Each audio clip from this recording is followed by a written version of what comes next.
even as the head of the international jury, to hijack the occasion and the platform.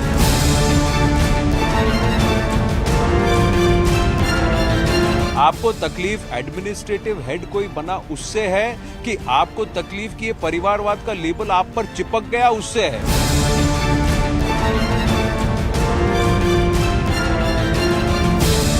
If there are enough and more issues that the Congress can raise as an opposition party in the state of Gujarat, then why is Mr. Mallikarjun Kharge talking about Ravan?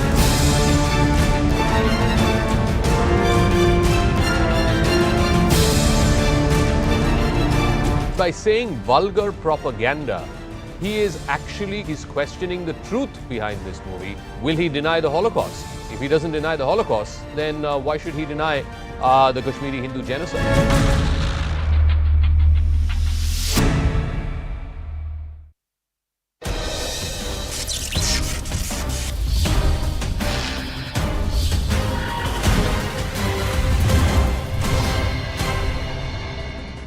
Good evening, you're watching The Right Stand on CNN News 18 with me, Poonam Burde. Gujarat voted today in the first phase. Not in large numbers, but over 50% of the people came out and exercised their franchise in 89 seats. But the battle for Gujarat is only halfway through. 4 days later, on the 5th of December, 93 constituencies will decide on their next government. Many believe this election is a cakewalk for the BJP. For the son of the soil who undertook a historic roadshow today. That roadshow is still underway in Ahmedabad, a 50-kilometer one at that. A sea of saffron greeting him at every nook and corner. There are streets that are lined with BJP supporters, with voters waiting to catch a glimpse of the Prime Minister. But his personal connect with the people of the state goes beyond just today. It goes back decades. That has been his theme as well during the course of this campaigning. But today, as he was campaigning for phase 2, he took a direct aim at the Congress party's president, Mallikarjun Kharge. The Ravan jibe met with an equal retort from the Prime Minister, who made this not about the personal attacks on him, but instead the Congress's attack on the Hindu faith and specifically Lord Ram. Now, before we deep dive into whether this is the latest nail in the Congress's political coffin, so to say, in Gujarat, let's take a look at what transpired today.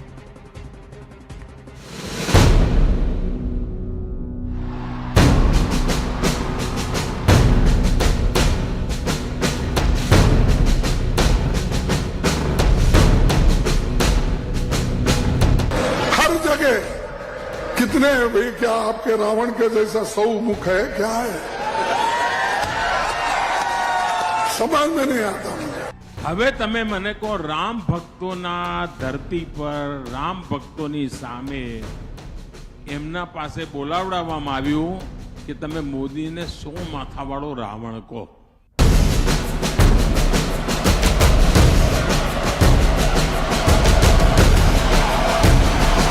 Gujarat की जनता ने ballot box के अंदर जवाब दिया. इस बार भी इसका जवाब, मोदी जी के अपमान का जवाब गुजरात की जनता जरूर देगी.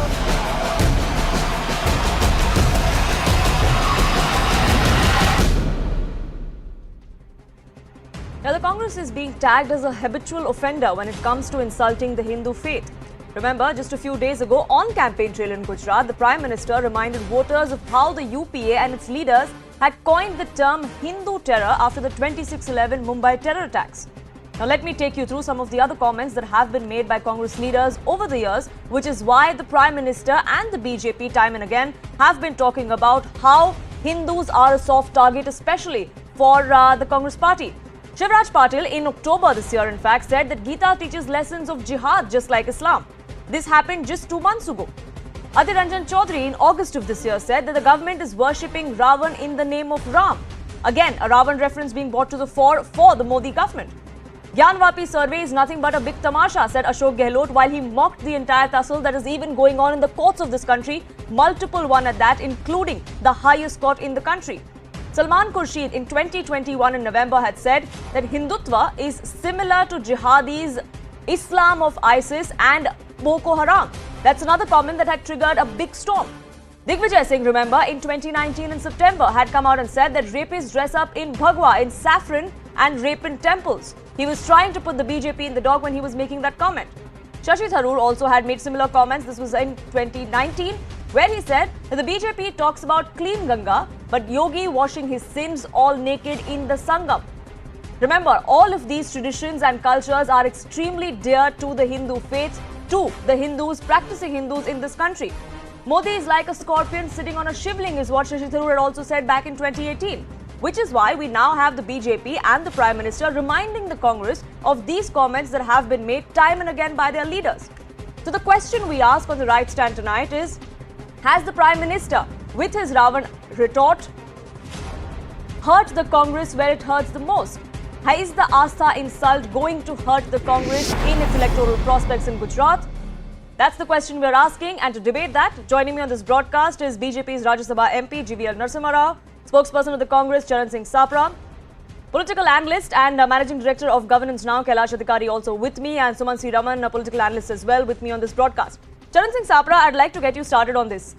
We're seeing the Prime Minister undertake a massive roadshow as we speak in Ahmedabad. It's 50 kilometers long. It's been over 3 hours. People have been waiting patiently through the streets at every nook and corner.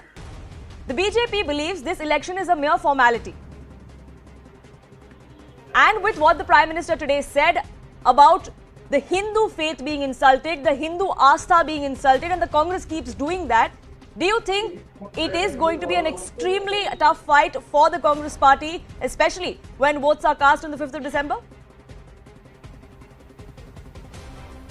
See, Poonam, if you are talking about the road show which the Prime Minister has undertaken today, I feel that road show is only in Ahmedabad, whereas the similar situation might not be in the other parts of Gujarat or maybe in the rural areas. And let me also point out, if you are trying to say that Narendra Modi's popularity is increasing year by year, let me remind you that in Gujarat, if you are saying that the popularity of Narendra Modi is increasing year by year, then maybe their seats should also increase, but their seats are decreasing. Like in 2002, they had 127 seats. Then in Mr. 2007, Sapra, I'm they had just going to interrupt you there for a minute just to correct you, because I'm not saying anything. This is what the people of the state are saying, who we've spoken to since this morning, who've been advocating. Both of what the BJP is saying. It's not my perception, sir. But yes, go ahead. I'm saying this is the perception which the media is trying to create, or the BJP workers are trying to create. I'm replying to that. And in 2017, they came to 99. So if the popularity is increasing, why the seats are decreasing? Number one. Number two, the Prime Minister and the BJP, whether it is Yogi Adityanath or Amit Shah or Paresh Rawal or whosoever it is, no BJP leader is talking on the local issues of people of Gujarat. They don't want to discuss Morbi, where 140 people died. I would rather like to say that they were killed and the big fish is still absconding. There is not even the mention of the big fish name in the FIR. They are not ready to talk about the dry state which had a huge tragedy and 70 people died in that. Is the Congress talking about it on campaign trail though? Because it seems like Mallikarjun Kharge and Madhusudan Mistry, other Congress leaders on campaign trail want to talk about the Prime Minister's Auqat and him being Ravan. So are these issues really existent on ground? Many of the voters that we spoke to said they are not existent. Development is there. BJP has done what it could. This is what the voters said today that we spoke to. And if the Congress thinks these are issues, then why aren't they talking about it? That is exactly what I'm trying to ask you. Why is Mallikarjun Kharge talking about Ravan and equating him to the Prime Minister? Let me complete. Your question is of around 2 minutes, 3 minutes. Give me at least 30-40 seconds. See, you must have spoken to a different set of people. Gujarat is not only the set of people whom CNN has interviewed. Gujarat is a 13 crore or 14 crore population. You haven't been there in the rural areas. You are only taking interviews or bites in the cities.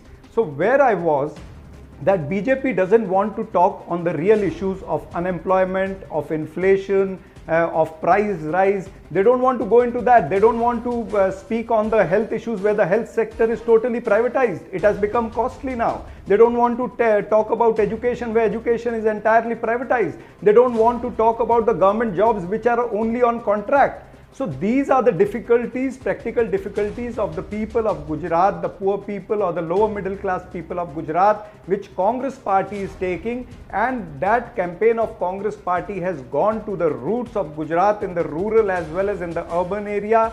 I feel the results are going to be shocking. Now, as far as you are talking about the Ravan jibe of Mr. Kharge, you see the whole context of his speech.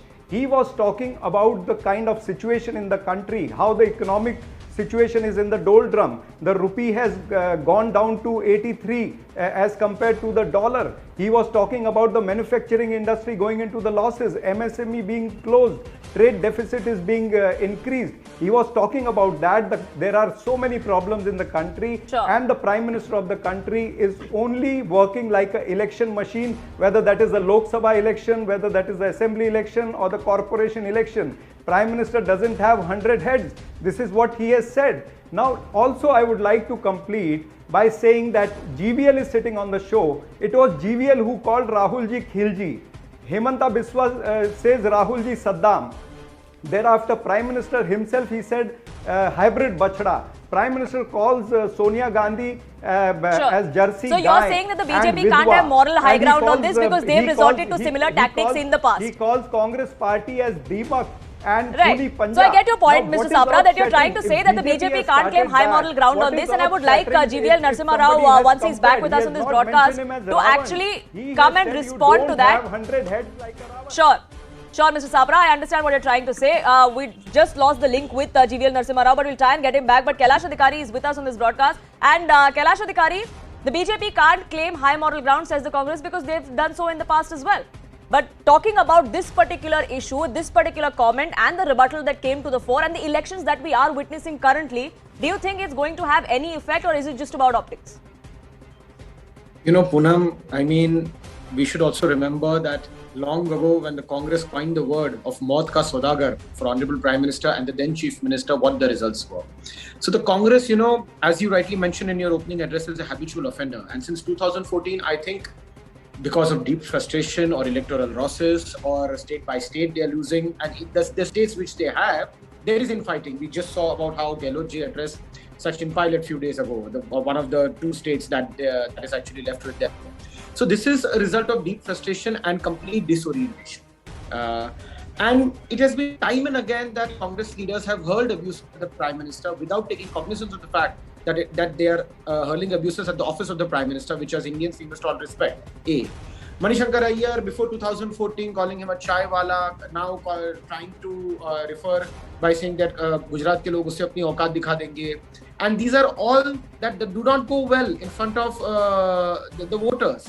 They have seen the kind of development that Gujarat has seen over the past 20 years when the Honorable Prime Minister was the then Chief Minister, and now that the country has witnessed since 2014. So I personally believe that the party, in its bid to just push any agenda, is completely disoriented and hurling abuses at the Prime Minister, hurting the fate of the majority. They are completely seen as an anti-majority party after 2014, and they cannot shy away from that.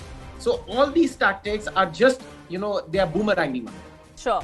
And we've seen that in the past as well. Like you mentioned, the comments that have come to the fore in the past and the political repercussions that they've had for the Congress party. And GVL Narasimha Rao, before we lost that line with you, Charan Singh Sapra was saying that the BJP can't claim high moral ground on this. We've had such discourse politically for a long time now.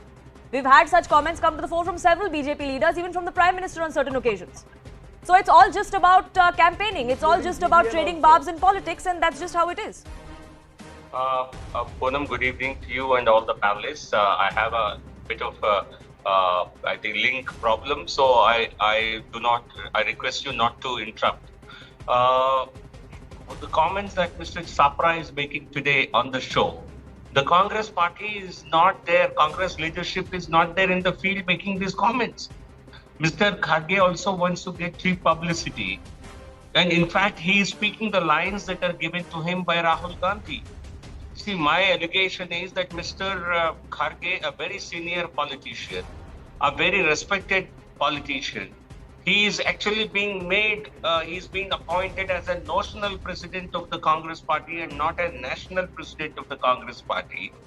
And he has been sort of outsourced the kind of jibes that Rahul Gandhi and Sonia Gandhi, the kind of invective that they have been known for.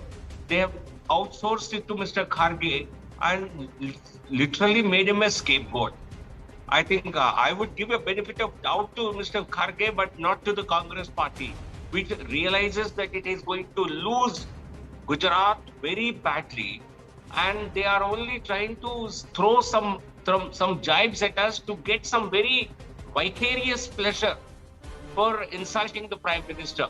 They know they are losing this election. That's the reason why Rahul Gandhi has not set his foot on Gujarat soil.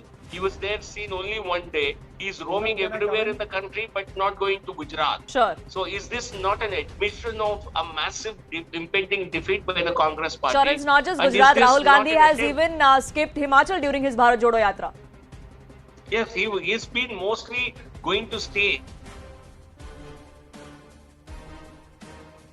Right, we'll try and fix that link with GVL Narasimha Rao. But Charan Singh Sapra, I see you raising your hand there. And why is Rahul Gandhi missing from the scene? That's a question many people are asking. You say the BJP is propping up the Prime Minister every election, be it at the civic body level, at the state level, at the national level. Well, he is their star campaigner. He campaigns for the party. He is, like you said, an election winning machine. So why would they not use him? Why would they not ride on that popularity? What is stopping the Congress from using its top leaders, including Rahul Gandhi? And the Bharat Jodo Yatra would have been a great opportunity if it had passed through Gujarat. See, Shri Rahul Gandhi is not missing from the scene. Let me remind you that when he started his Bharat Jodo Yatra on 7th September, before that on the 5th September, he visited Gujarat, he visited the Gandhi ashram over there, and there was a big public rally which he addressed. Thereafter, he has been to Gujarat and he had a couple of public meetings over there. Now, Bharat Jodo Yatra was planned much before the election dates were announced.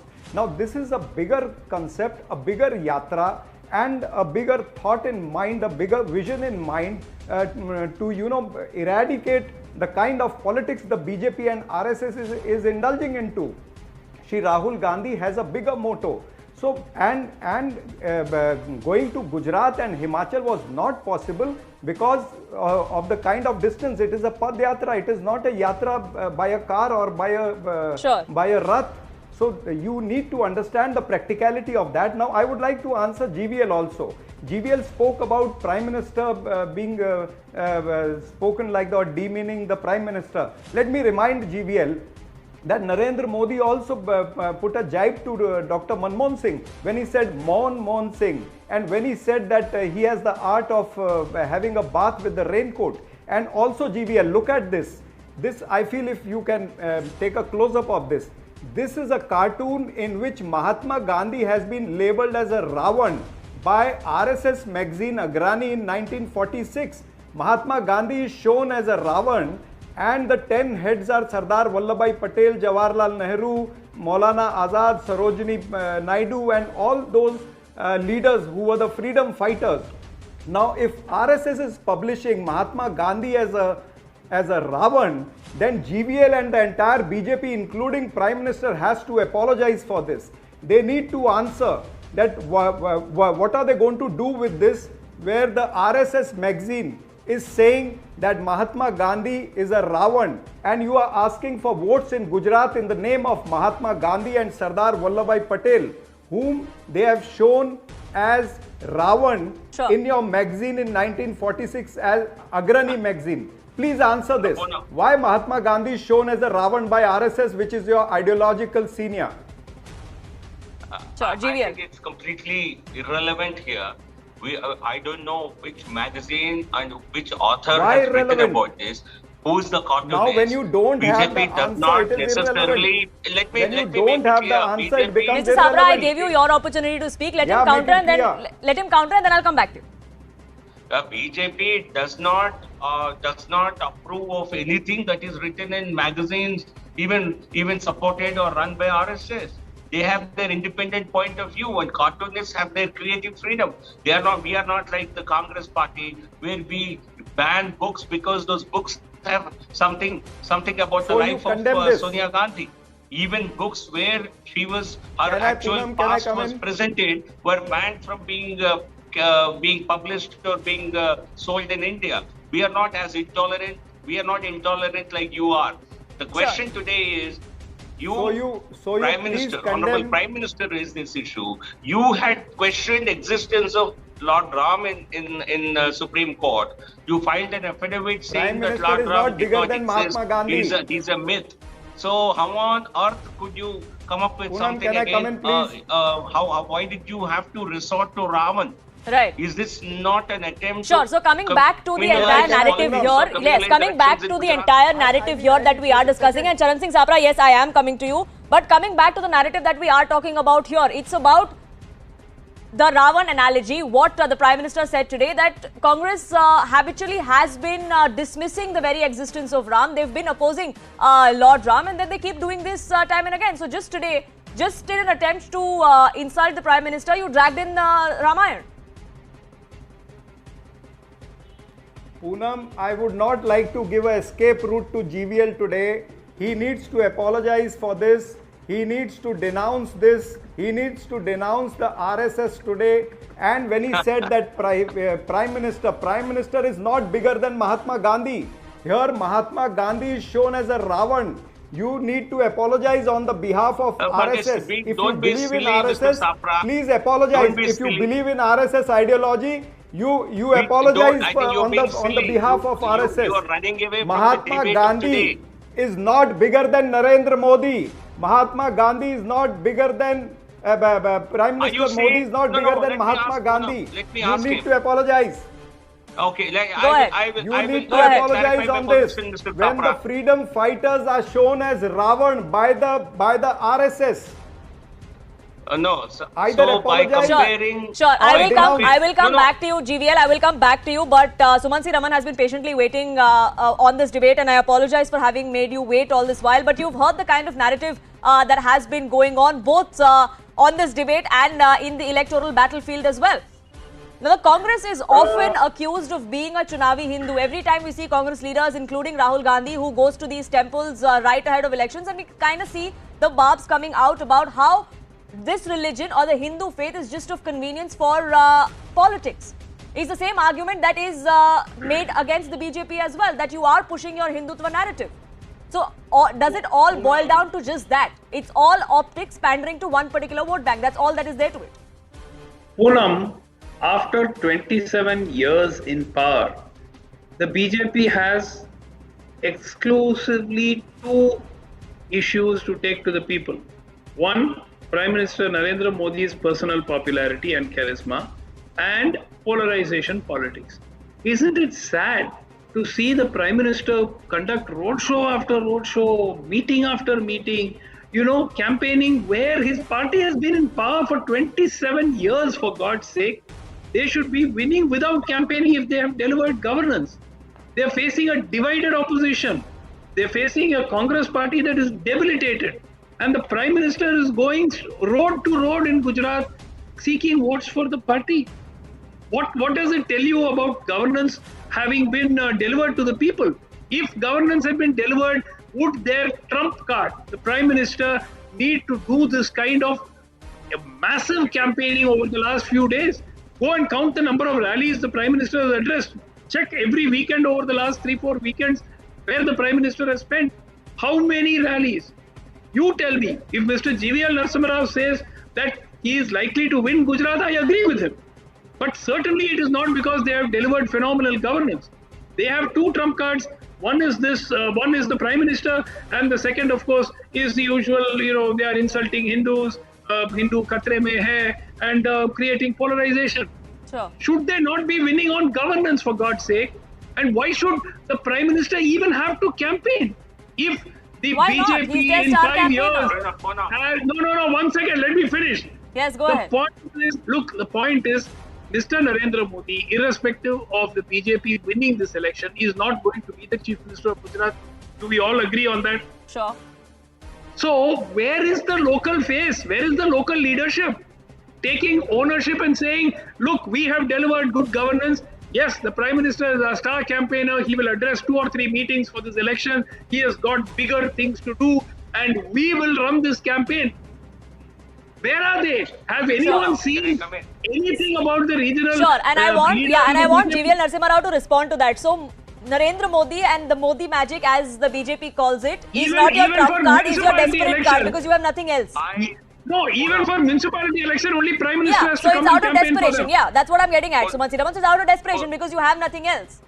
So he's your only card, he's not your trump card. Is the allegation that's often made against you, not just in Gujarat. No, Suman perhaps does not know, but let me tell Mr. Suman, Prime Minister Modi ji, when he was Chief Minister of Gujarat for 12 long years, he never campaigned in any local body election, including Gandhinagar Municipal Corporation, Ahmedabad Municipal Corporation, Surat Municipal. He never campaigned in any of them. Therefore, you should not stop misleading people, number one. Number two, why should he not campaign in elections? If your question is you performed well for 27 years, therefore you should sit home, let others come and spread their lies. You allow Kejriwal or Rahul Gandhi or Kharge to come and abuse you. No. Have you heard of a gentleman called Bhupendra Patel? Have you heard of him, Mr. Narendra? He's campaigned as well. He's had roadshows as well. Shouldn't he be shouldering this campaign? The Prime Minister is a star campaigner. Who are the local leaders? Is we've seen this in several other states as well. Gujarat is no different, and in fact with Gujarat, the Prime Minister has a special connect. He's been the longest serving Chief Minister of that state. That's the point. That's the point. You are left with exclusively one card, which you bring out after election. Yes, the Prime Minister has the huge charisma, which is winning the BJP elections. There is no doubt about it. Sure. But who else?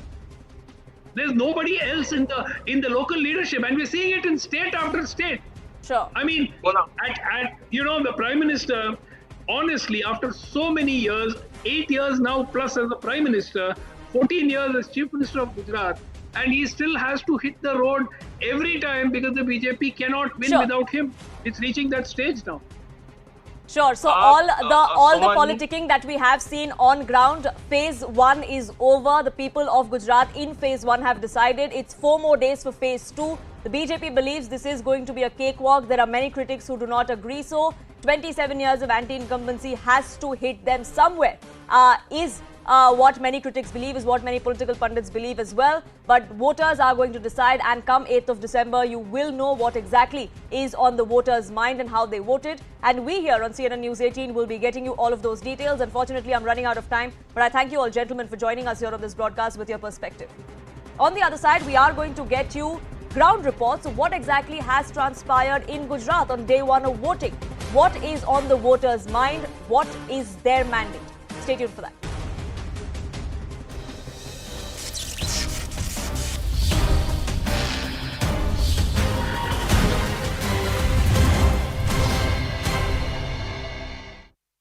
Tamil because it keeps out from its purview Tamil refugees who came to India from Sri Lanka, where they faced linguistic and religious persecution as they were predominantly Hindu. The party also branded the act as arbitrary as it relates to just 3 countries and is confined to just 6 religions. An avalanche was reported in Himachal Pradesh after a glacier broke away near a village in Lahore and Spiti Valley.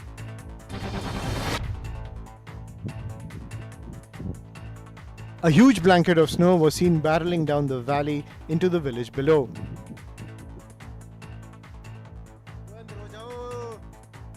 Within seconds, the entire area was in the grip of a massive snowstorm. Strong winds were witnessed in the valley, causing disruption to normal life. But thankfully, there were no reports of damage or casualties. The avalanche occurred after a glacier broke away near a village in the Lahore and Spiti valleys. An avalanche occurs due to the breaking of a thick layer of snow, which then slides down a steep slope. This comes at a time when heavy snowfall is occurring in Himachal Pradesh, which has caused road blockades. Last week, at least 72 roads across the state were blocked due to heavy snowfall, 61 of which were in Lahore and Spiti. India's GDP growth for the July to September quarter slowed down to 6.3% compared to 8.4% for the same period last year. The GDP growth was dragged down mainly by the poor performance of manufacturing and mining sectors. Despite this, India remains the fastest growing major economy in the world right now. China remains on edge as anger grows against the government's zero-COVID policy. In the city of Guangzhou, locals clashed with police over the country's strict COVID rules. Police in white hazmat suits clutched riot shields to protect themselves from debris and glass thrown at them by protesters. Other videos showed cops swooping down on protesters and dragging them away in handcuffs. The latest unrest follows a wave of unprecedented protests witnessed in China since the weekend. In cities like Shanghai and Beijing, residents took to the streets demanding an end to the strict COVID measures. Some also called for President Xi to step down. China is the only country which continues to have a strict zero COVID policy. Local authorities clamp down on even small outbreaks with mass testing, quarantines and snap lockdowns. Former Chinese President Jiang Zemin, who led his country out of isolation after the crushing of pro-democracy protests in Tiananmen Square, has died. He was 96 years old. Jiang suffered from leukemia and multiple organ failure. He saw China through a revival of market-oriented reforms, the return of Hong Kong from British rule in 1997, and Beijing's entry into the World Trade Organization in 2001. Prince Harry's wife, Meghan Markle, was at the center of many threats made against her life, according to the former head of the counter-terrorism department in the Metropolitan Police.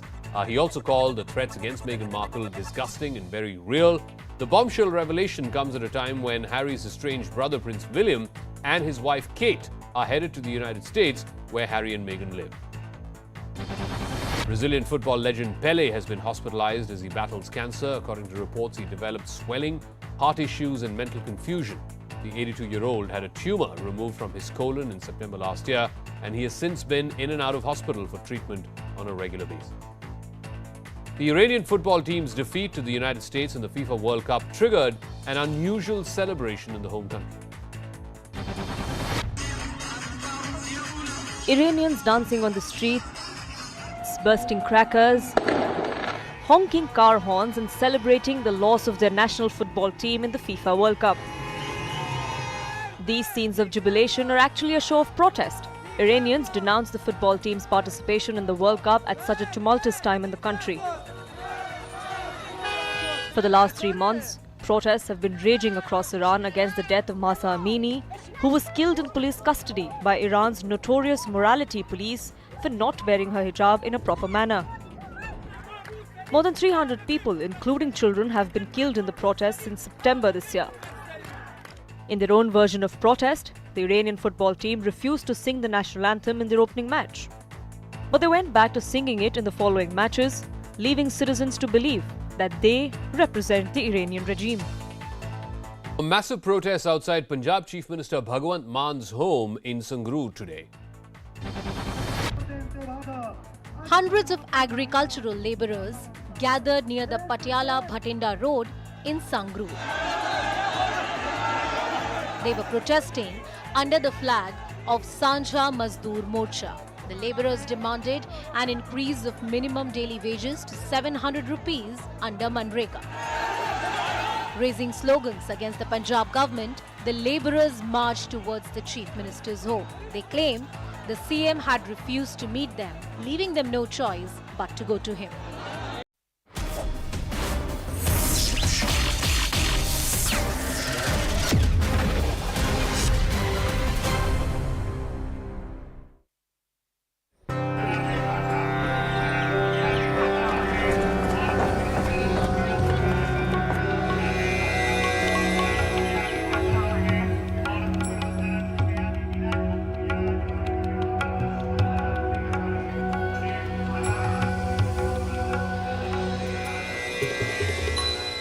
That's the beautiful flag with the Trishul and Nandi atop the Dhwajadand, and that symbolizes one of the holiest shrines of Lord Shiva or Bhagwan Shiv Shankar or Bholenath, and this is Somnath.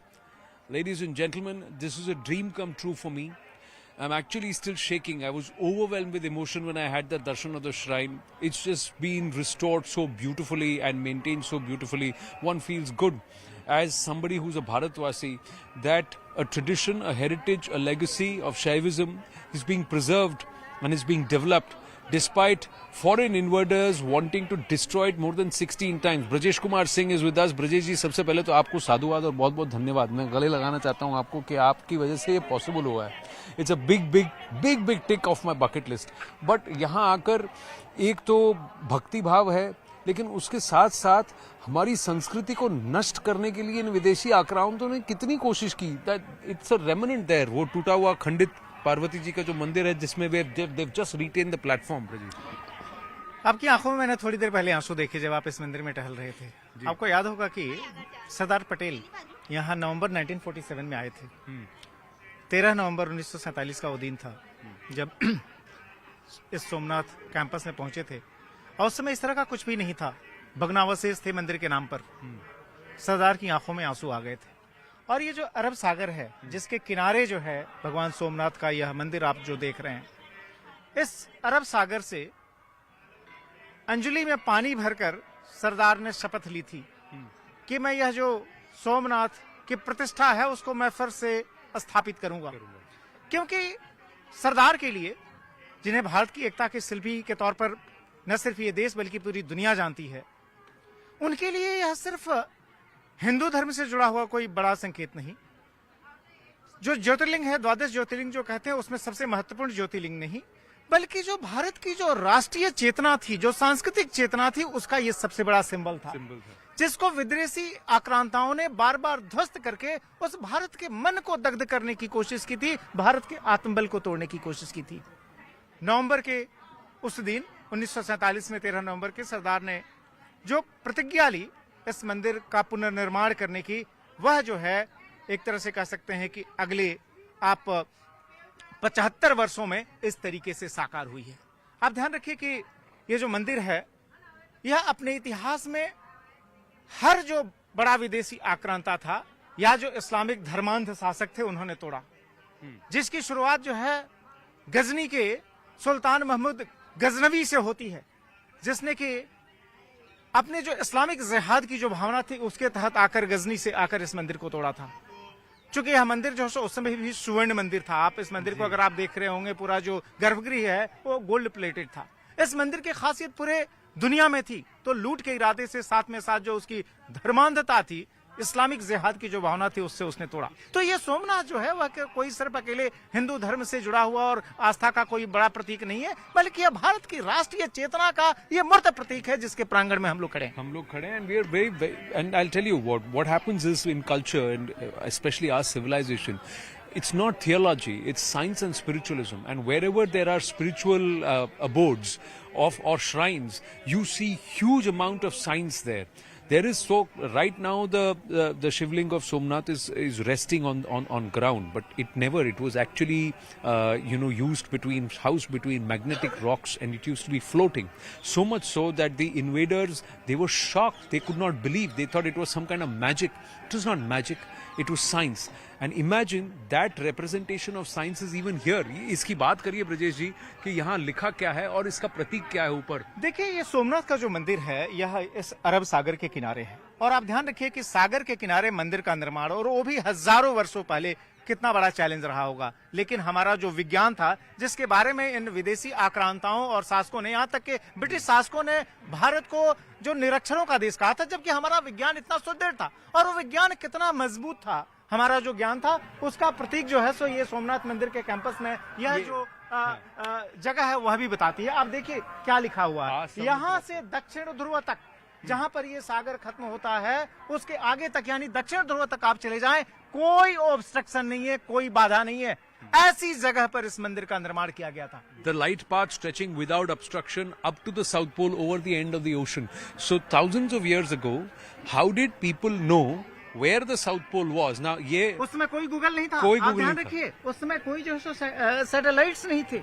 यह भारत का अपना जो है wisdom था, अपनी जो वैज्ञानिक चेतना थी, अपना ज्ञान था। चाहे हमारा भूगोल का ज्ञान हो, चाहे हमारा ज्योतिष का ज्ञान हो, चाहे हमारा गणित का ज्ञान हो, उसकी भी झलक ये जो सोमनाथ मंदिर का ये प्रांगण देता है। ज्योमेट्री अगर पता नहीं, फिजिक्स आपको पता नहीं, तो फिर आप कैसे इस तरह से स्ट्रक्चर को खड़ा कर सकते थे? उन्होंने ऐसे एलॉयज निजात किए थे जिनका मैग्नेटिक पोल्स ऑपोजिट हुआ करता था, जिसकी वजह से एक विशालकाय शिवलिंग बीच में हैंग करता था, ये कहा जाता है। बिल्कुल, और वही नहीं, आप उसके आगे जो अगर आप इस मंदिर को देखें, जो यह अभी जो मंदिर है, जो 7वां मंदिर है इस जगह पर, आप ध्यान रखें 6 बार जो मंदिर जो है अलग अलग कालखंड में बने टूटे।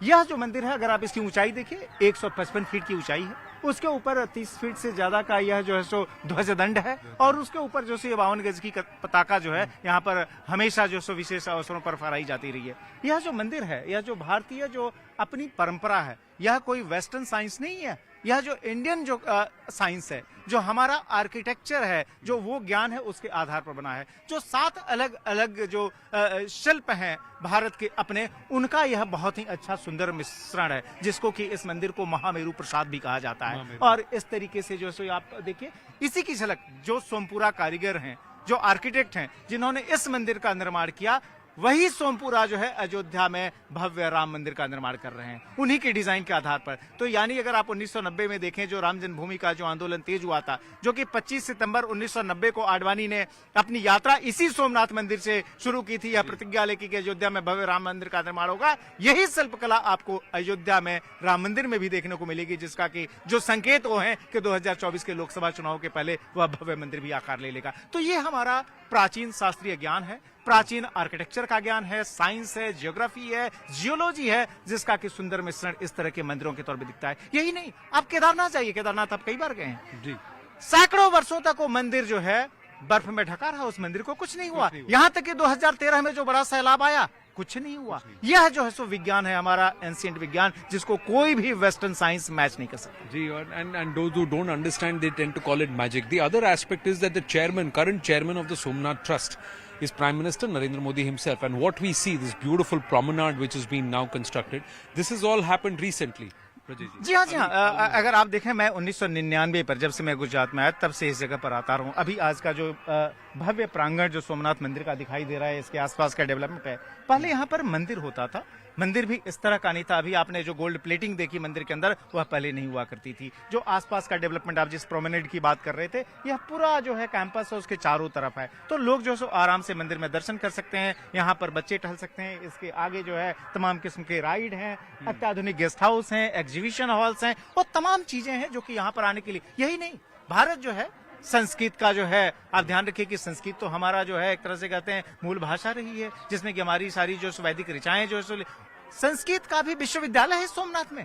यही नहीं, आप ध्यान रखिए कि नरेंद्र मोदी जब गुजरात के मुख्यमंत्री थे, उस समय मुख्यमंत्री रहते हुए उन्होंने गिर सोमनाथ नाम से पूरा एक अलग जिला ही बना दिया। तो इस तरह की डेवलपमेंट। और आप ध्यान रखिए कि वह जो है केशुभाई पटेल, जो गुजरात के पूर्व मुख्यमंत्री थे, उनका जब देहांत हुआ तो फिर सोमनाथ ट्रस्ट के चेयरमैन भी बने नरेंद्र मोदी, जो कि जिस ट्रस्ट में वो मेंबर जो है वो रहे थे, आप जो है गुजरात के मुख्यमंत्री बने थे तब से। तो फिलहाल जो है और गिने चुने ऐसे ट्रस्ट हैं जिसमें कि नरेंद्र मोदी जो है सो आइदर मेंबर हैं या अध्यक्ष हैं। उन दो में से एक जो है यह सोमनाथ का ट्रस्ट है। इसके अलावा उनकी जहां तक आस्था निष्ठा का सवाल है, आप प्रचारक दिनों से वहां आते रहे। 1990 की जिस हम रथ यात्रा की बात कर रहे थे, वो भी उन्होंने ही प्लान किया था। यहां तक कि जो है जब मुख्यमंत्री थे, चाहे प्रधानमंत्री हो आज की तारीख में, वो हमेशा आते रहते हैं। और वही नहीं, आप ध्यान रखिए कि सोमनाथ आज की तारीख में न सिर्फ जो है आप सियासी तौर पर आप देख सकते हैं एक बड़ा सिंबॉलिक स्टार्टिंग पॉइंट रहा रथ यात्रा का, लेकिन उसके अलावा भी जो भारत की राष्ट्रीय चेतना है उसका प्रतीक। और इसीलिए आप देखिए तमाम पीढ़ी, चाहे बुजुर्ग हो चाहे यंगस्टर्स हो, वो यहाँ पर आते हैं, चूंकि इसके साथ सिर्फ धर्म नहीं जुड़ा हुआ है, इतिहास भी जुड़ा हुआ है। बिल्कुल, absolutely, and this is a huge dream come true for me. Beautiful Arabian sea, the symbol of science, and of course the epitome of spiritualism. This is a must visit, ladies and gentlemen. For the moment, signing off from Somnath, but our coverage continues.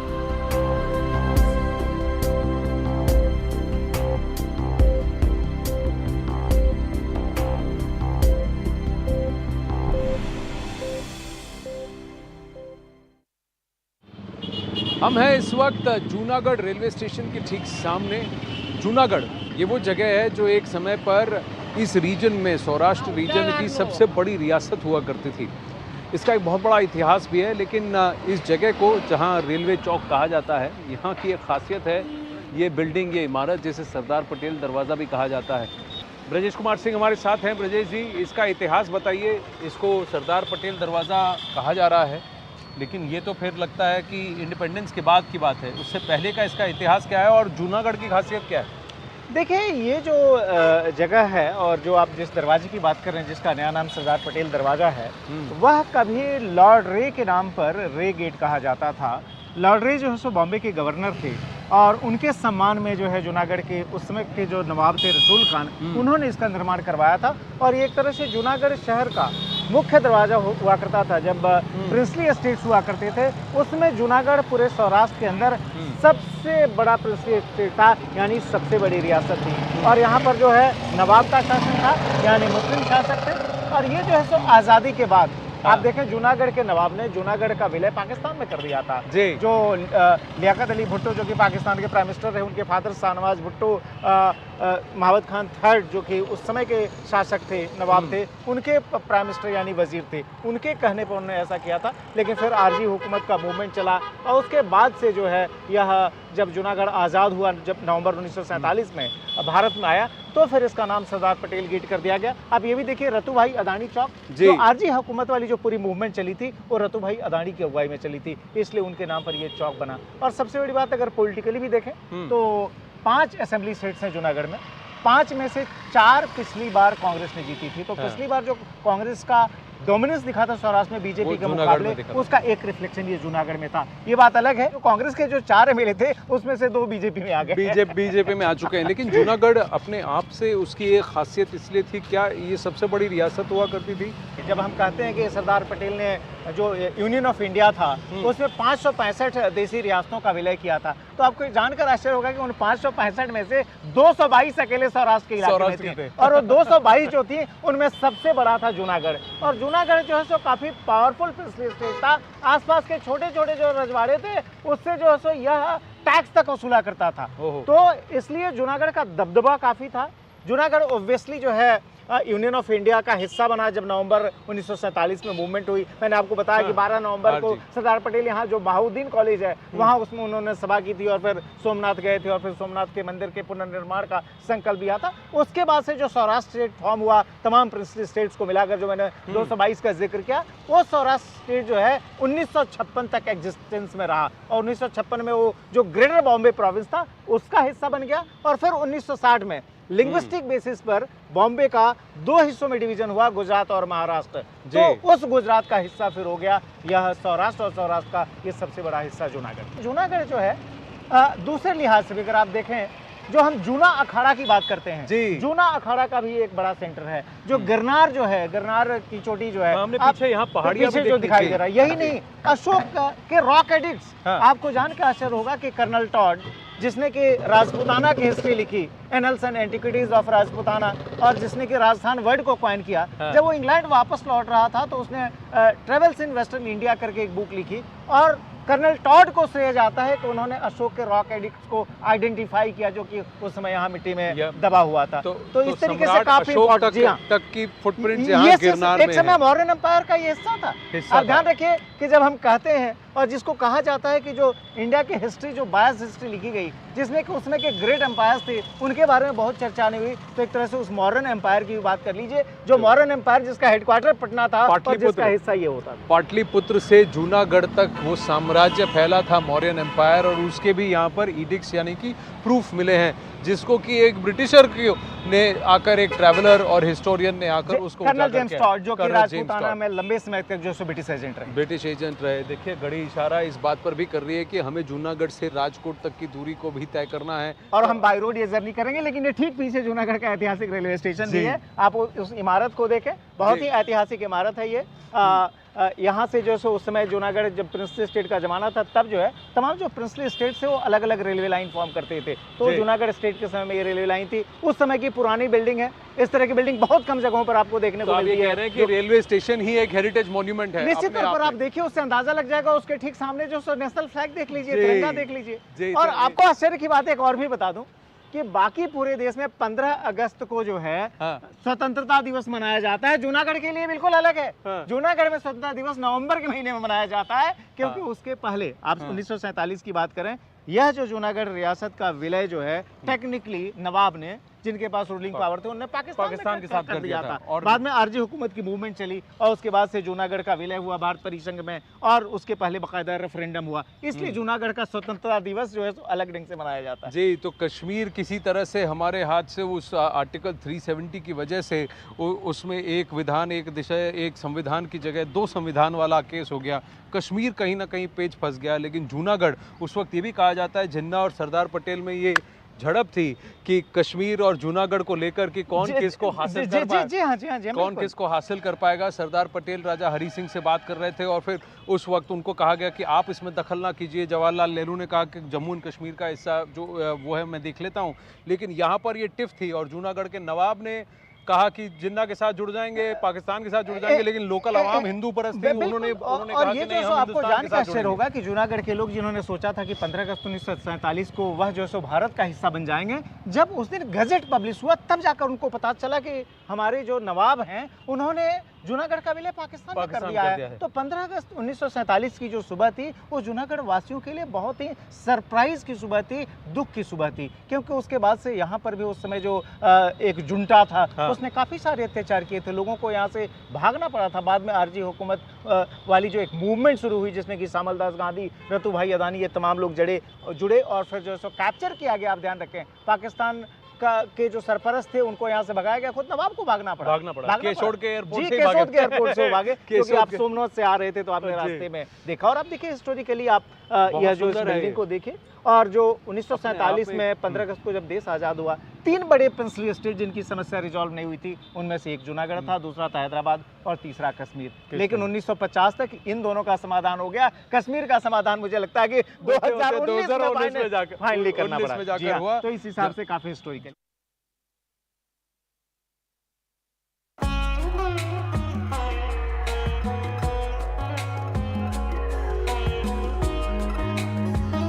देखिए, आनंद गुजरात में है और आनंद आनंद में है, क्योंकि गुजरात में आनंद की ये कथा ना कही जाए then it feels a little incomplete, because the story of Gujarat and its rise is also in the rise of the cooperative movement. Amul is a representative of this Gujarat Cooperative Milk Federation, this entire movement that has today become a global story. And that's the reason why when we were here in Gujarat this time, we said कि ये कहानी तो आपको सुनानी ही है, ये कहानी तो बनती है, क्योंकि ये आपके हमारे घरों की कहानी है, ये अमूल की कहानी है।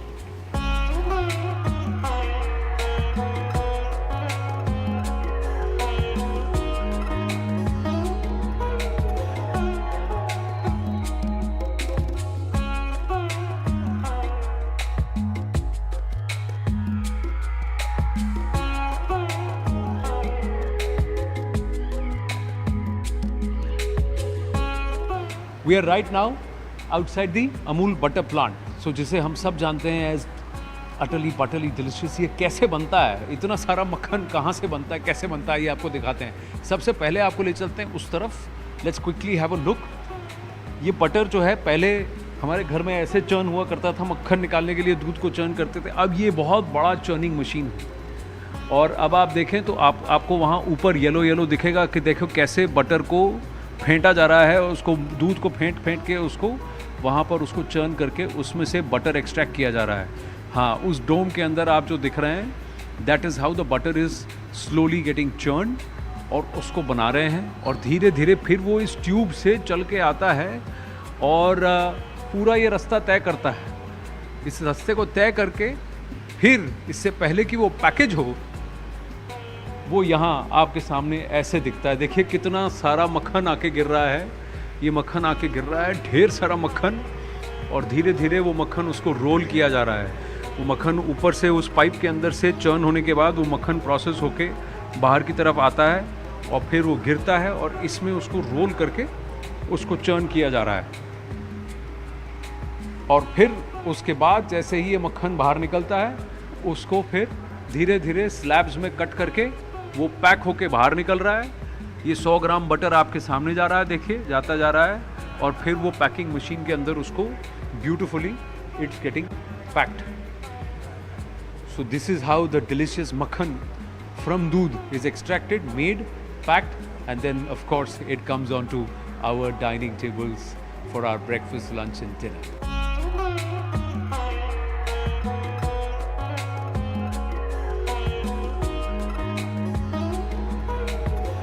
जिस पैक का हमारे विजय राजेश भारद्वाज इतना अच्छा शॉट बना रहे हैं, this is the team colours of team Argentina.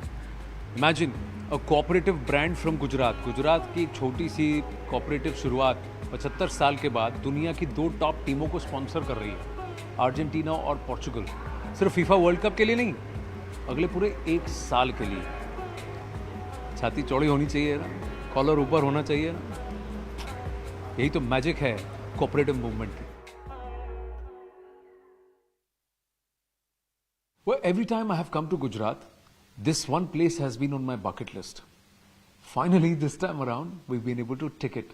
And it gives me great pleasure that in such short notice, he's taken out the time to have a conversation with us. और हमारे साथ हैं Managing Director Dr. R.S. Sodhi of the one and only place जो हम सबके जुबान पर है, that is Amul. Sodhi साहब, thank you very much. मेरा सबसे पहला प्रश्न ये है कि अभी हाल फिलहाल ही 101st बर्थ एनिवर्सरी थी डॉक्टर कुरियन की, वर्गीस कुरियन जी की. आपने उस अमूल के उस मूवमेंट को, कोऑपरेटिव मूवमेंट को भारत के कोने कोने में ले जाने का अब आप काम कर रहे हैं. तो सबसे पहले एक बात बताइए कि इस कोऑपरेटिव मूवमेंट में गुजरात के लिए क्या किया? How did the whole story start? धन्यवाद, आप गुजरात में आए, चाहे इलेक्शन के राउंड पे आए हैं और गुजरात के किसानों के बारे में भी जानने की आपने इच्छा दी. अमूल ने पिछले 75 साल में जो किया है वो 100% गुजरात के, ग्रामीण गुजरात की इकोनॉमिकल डेवलपमेंट के लिए काम किया है. देखिए, इस वक्त अगर मैं वैल्यू में बात करूं, हर रोज 150 करोड़ रुपए गुजरात के 36 लाख किसानों के घर में जाता है. अगर आप ग्रामीण गुजरात की बात करें तो इस वक्त मेन जो उनका जीविका का साधन या लाइवलीहुड का साधन है, अमूल का, वो जो अपना गाय भैंस का दूध निकालेंगे, गांव की जो 18,600 मंडी हर गांव में है, मंडी में दूध देंगे और उससे जो महिला के अकाउंट में पेमेंट जाता है वो ही मेन सोर्स ऑफ इनकम जिससे पूरा घर का चलता है. और अब आप इस कोऑपरेटिव मूवमेंट को गुजरात से बाहर भी लेकर जा रहे हैं. जम्मू कश्मीर में भी एक नया अध्याय आप खोल रहे हैं. पुलवामा में जो डेयरी मूवमेंट की बात कर रहे हैं, थोड़ा उसके बारे में बताइए, क्योंकि मैं ये कहना चाहता हूं कि गुजरात की जो स्टोरी सिर्फ गुजरात तक सीमित नहीं है, ये कोऑपरेटिव मूवमेंट देश भर में भी लेके जा रहे हैं डेयरी के लिए. अमूल मदद कर रहा है वहाँ के किसानों की लोकल कोऑपरेटिव, क्योंकि वहाँ पे कोऑपरेटिव पूरा सिस्टम बंद हो गया था. तो वहाँ हमारे को रिक्वेस्ट आई कि अमूल इसको रिवाइव करने में मदद करे. तो हमने वहाँ के किसानों की मालिकी की, क्योंकि अमूल का मॉडल रहता है Jammu and Kashmir milk producers limited बनाई. उसमें 8 किसान बोर्ड पे रहे. 2 लोग अमूल ने दिए, जो उनको मैं भी हूँ उसके बोर्ड पे, कि हम पूरी टेक्निकल और मैनेजर स्किल दें. और वो इस वक्त Jammu and Kashmir milk producer union limited, जो जम्मू एंड कश्मीर के किसानों की है, 1.5 लाख लीटर दूध प्रतिदिन लेता है और इस साल का उनका टर्नओवर तकरीबन 350 करोड़ हो जाएगा. एक और चीज मैंने बहुत अच्छी नोटिस की कि आपने लिखा है वहाँ, एक लाइन, लंबी लाइन खड़ी है दूध के इसके सामने, और वो पोस्टर मेरे को बहुत भा गया कि it is whoever comes first stands first. It does not, there is no discrimination as far as caste, creed, religion is concerned. कि जो पहले आया वो पहले लाइन में लग गया. तो ये भाव जो है, ये कितना सोशल जस्टिस के एरिया में कितना काम आता है? देखिए, चाहे आप आधा लीटर दूध दे रहे हैं, चाहे आप 20 लीटर दूध दे रहे हैं, आपको लाइन में खड़े होके मंडली में दूध डालना है. क्यों? किसी भी कास्ट का हो, किसी का भी दूध, जब आप उसके कैन में दूध जाएगा वो तो एक ही होगा, सफेद रंग का. पिछले 20-25 साल से यहाँ पर प्रधानमंत्री नरेंद्र मोदी, अमित भाई शाह, और उसके बाद उस लीडरशिप की बात है. अभी अमित शाह जी ने कोऑपरेटिव मूवमेंट्स और कोऑपरेटिव एक्ट की बात की. इनका रोल कितना रहा है इस मूवमेंट को गुजरात और गुजरात से आगे पूरे देश में फैलाने? सबसे पहले तो देखिए, जो भारत सरकार ने अलग से सहकारिता मंत्रालय बनाया, हमको सबसे बड़ी खुशी हुई कि भारत में 75 साल से सहकारिता इतना काम कर रही है. कम से कम इसको रेगुलेशन तो मिली कि सहकारिता के जरिए भी छोटे लोग अपना बिजनेस मॉडल बना सकते हैं. तो उनको पता है कि सहकारिता में छोटे लोग होते हैं जी. तो इनकी जो प्रॉब्लम्स हैं, इनके जो सोल्यूशन है, वो इंडस्ट्री से डिफरेंट है. तो उस हिसाब से हमको बहुत फायदा हुआ है. इस बार पॉलिटिकल जो मूड है, इलेक्शन का बज है, उसके बारे में आप लोग के यहाँ चर्चा होती है. गॉसिप ग्राउंड पे क्या है, लोग क्या एक्सपेक्ट कर रहे हैं गुजरात से, देश से? मैं जानता हूं कि आप लार्जली एपॉलिटिकल रहना चाहते हैं, बट फिर भी चुनावी माहौल है तो ये सवाल तो बनता है. सोडी साहब, नहीं ठीक है, जो भी आप भी देखिए, घूम के आए हैं, मेरे ख्याल से जो भी पार्टी, जो भी कैंडिडेट डिजर्व करता है वो जीतेगा ही जीतेगा. और गुजरात के लोग बहुत इंटेलिजेंट है, उनको मालूम है कि किसको क्या वोट देना, कौन हमारे को डिलीवर कर सकता है. और आप देखेंगे। आपका फेवरेट क्या है? देखिए, अगर आप पूछें तो मेरा फेवरेट सुबह जो ब्रेकफास्ट पराठे के ऊपर मक्खन चाहिए ही चाहिए, दोपहर को मुझे दही और छाछ चाहिए, और रात को ठीक है खाना खाने के बाद आइसक्रीम का एक स्कूप खाता हूँ। तो आप टाइम बताएंगे तो मैं आपको फेवरेट बताऊंगा। हाँ, मीटिंग में बैठे बैठे चॉकलेट, डार्क चॉकलेट खा लेते तो ब्रेकफास्ट में बटर, लंच में छाछ और डिनर पे आइसक्रीम और बीच में चॉकलेट। हाँ, इतना तो मिनिमम होता ही है, इससे ज्यादा तो बड़ी बात नहीं। तो इसी अटरली बटरली डिलीशियस नोट पे thank you so much Soni साहब। धन्यवाद। Thank you.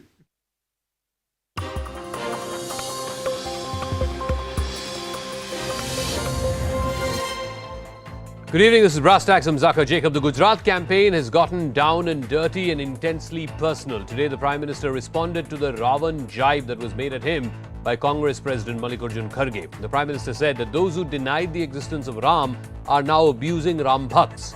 The Congress has been hurt politically in Gujarat in the past as well when they have made personal attacks against Mr. Modi. Case in point being the Maut Ka Saudagar remark by Sonia Gandhi in 2007 and the Neech Kisam Ka Aadmi remark by Manishankar Iyer before the 2017 elections.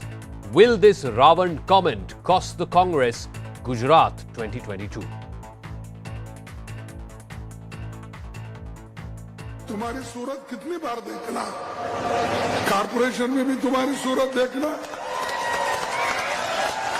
MLA election भी तुम्हारी सूरत देखना, MP election में भी तुम्हारी सूरत देखना, हर जगह कितने भाई, क्या आपके रावण के जैसा 100 मुख है क्या है? This remark by Congress President Mallikarjun Kharge